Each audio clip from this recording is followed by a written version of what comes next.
என்னடி ரெண்டு பேரும் எப்படி இருக்கியே? கேப்பா கால் வலி தாங்கலை. இதில் உட்கார வேண்டியது தானே?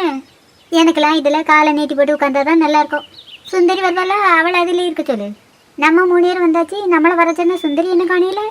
நீ தேடினோடனே அவள் வந்துட்டா. சுந்தரிக்கு 100 ஆயுசு. ஆமாம், இது ஒன்றும் தான் கொள்ள. என்னடி வீட்டில் எதுவும் பிரச்சனையா? என்னைக்கு பிரச்சனை எல்லாமே இருந்திருக்கு. முதல்ல இதில் உட்காரு, அப்புறமா என்ன பிரச்சனைன்னு சொல்லு. இப்போ சொல்லுடி, வீட்டில் என்ன பிரச்சனை?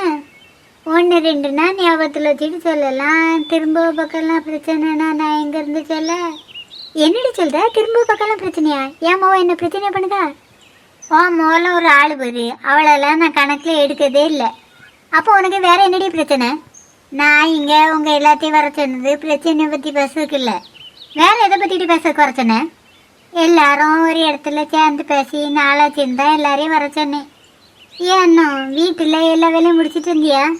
அநேகமாக எல்லா வேலையும் முடிச்சிருப்பேன்னு நினைக்கிறேன். ஏன்டி நீ இப்படி இருக்க? எல்லா வேலையும் நீ செஞ்சு பழக்கினவே தான். இன்னைக்கு உன் மருமோ உன் தலையில் மிளகு அரைக்கா. அவள் சின்ன பிள்ளை தானே சுந்தரி, போக புரிஞ்சுக்கிடுவா. இப்படியே நீ நம்பி நம்பி ஏமாந்துக்கிட்டே இரு. இவளை பற்றி பேசுறதுக்கு தான் கூட்டியாங்க. இவளை பற்றி பேசுறதுக்கு யார் கூப்பிட்டா? உன்னைய பற்றியும் பேசுறதுக்கு இல்லைன்னு சொல்கிற, அன்னத்தை பற்றியும் பேசுறதுக்கு இல்லைன்னு சொல்கிற. அப்படின்னா எங்கள் 2 பேத்தை பற்றியும் பேசுறதுக்கா கூப்பிட்ட? உங்கள் 2 பேத்தை பற்றி பேசுறதுக்கும் கூப்பிடலை. அப்போ யாரை பற்றிட்டு பேச கூப்பிட்ட? யாரை பற்றி பேசவும் கூப்பிடலை. அப்போ சரிடி, நான் வீட்டுக்கு கிளம்புறேன். வீட்டில் வேற நிறைய வேலை பாக்கி கிடக்கு.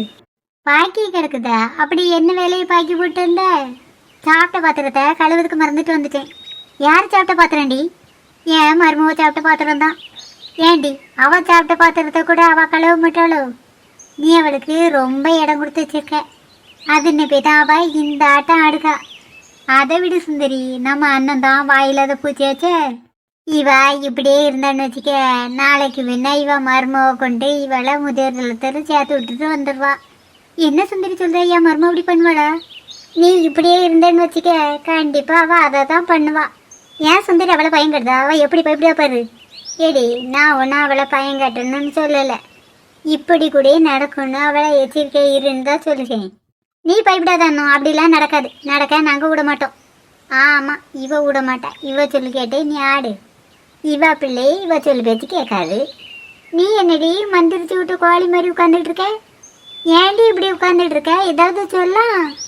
அங்கே பாருடி, அங்கே என்னடி இருக்கு? இவ்வளோலாம் அங்கே உட்காந்து என்ன பண்ணிட்டு இருக்காள்வ? நம்ம 4 பேரும் இங்கேருந்து கதை விடுவோம்ல, அவ்வளோலாம் நம்மளே மாதிரி அங்கேருந்து கதை விடுவாள்வ.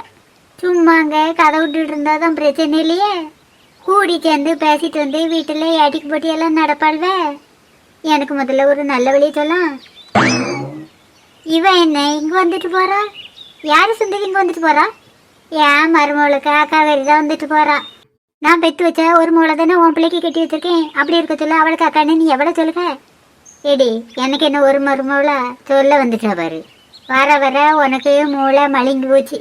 ஆமாண்டி, எனக்கு மூளை மலிங்கி போச்சு. நீ வந்து சாணம் பிடிச்சி வை. உண்மையிலேடி, எனக்கு உங்கள் 3 பேத்தையும் ஃப்ரெண்டுன்னு சொல்லியே வெக்கமாக இருக்குது. அப்படி நாங்கள் என்னடி பண்ணோம்? ஒன்றால் உன் மூளை திருத்த முடியல. இந்த செல்லத்தாயால் அவன் மருமகளை ஒழுங்காக துணி உடுக்கிறது கூட சொல்லறதுக்கு முடியல. அண்ணா மூஞ்சியா உம்மனங்குர்த்தி மாதிரி வச்சு பார்த்துட்டு இருக்காளே அண்ணும், அவளால் அவன் மருமகளை வேலை செய்ய சொல்ல முடியல. இப்போ வருவா அவன் மருமக வந்ததான் அவள் எப்படி ஓடுதான்னு பாருங்க. இது இங்கே இருக்கிய உங்களை நான் எங்கெல்லாம் தேடுகேன். என்ன உமா, அத்தையை ரொம்ப நேரமாக தேடினியோ? இல்லை அத்தை, இப்போ கொஞ்சம் முந்தி தான் தேடினேன். நீ வீட்டுக்கு போமா, அத்தை பின்னாடி வந்து பாத்திரத்தெல்லாம் கழுவிடுதேன். இது நான் உங்களை பாத்திரம் கழுவுன்னு கூப்பிடல. கடையில் போய் ஜாமான் வாங்கணும். போய் ஜாமான் வாங்கிட்டு வந்துடுங்க. என்னெல்லாம் வாங்கணும் சொல்லு, போய் வாங்கிட்டு வந்துடுறேன். தோசை மாவும் தேங்காயும் இல்லை, போய் வாங்கிட்டு வந்துடுங்க. சரிம்மா, வாங்கிட்டு வரேன். பைசாவும் பையன் கொண்டு வந்திருக்கியா? பைசா கொண்டு வரல, நம்ம கணக்கில் வாங்கிட்டு வந்துடுங்க. ஏத்தே, நான் வீட்டில் போய் பையன் எடுத்துகிட்டு வரேன். பையெல்லாம் வேண்டாம், நான் சேலம் தண்ணியிலே வாங்கிட்டு வந்துடுவேன். நீ வீட்டுக்கு போமா, நான் போய் வாங்கிட்டு வரேன். சரிடி, அப்புறமா பார்ப்போம். நான் கடைக்கு போயிட்டு வரேன். இவளாலாம் இந்த ஜென்மத்தில் திருத்தையே முடியாது. நானும் வீட்டுக்கு போகிறேன்டி.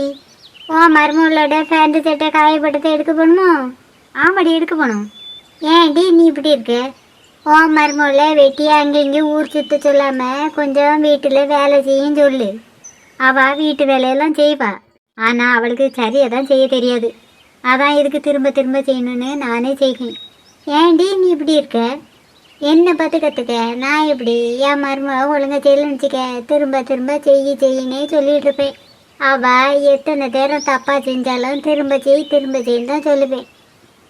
என்னதான் நாம் மாமியாராக இருந்தாலும் அவையிலையும் கஷ்டப்படுத்தக்கூடாது. நம்மளும் ஒரு காலத்தில் மருமகளாக இருந்து தானே வந்தோம். நம்மளும் பழசை மறக்கக்கூடாதுல்ல சுந்தரி. உன்னையவ மறக்கத்துனா மறக்காத, அப்படியே இரு, அதுதான் நல்லது. நீ என்னடி ஒன்றுமே பேசாமல் வாயை பிளந்து பார்த்துக்கிட்டு இருக்க?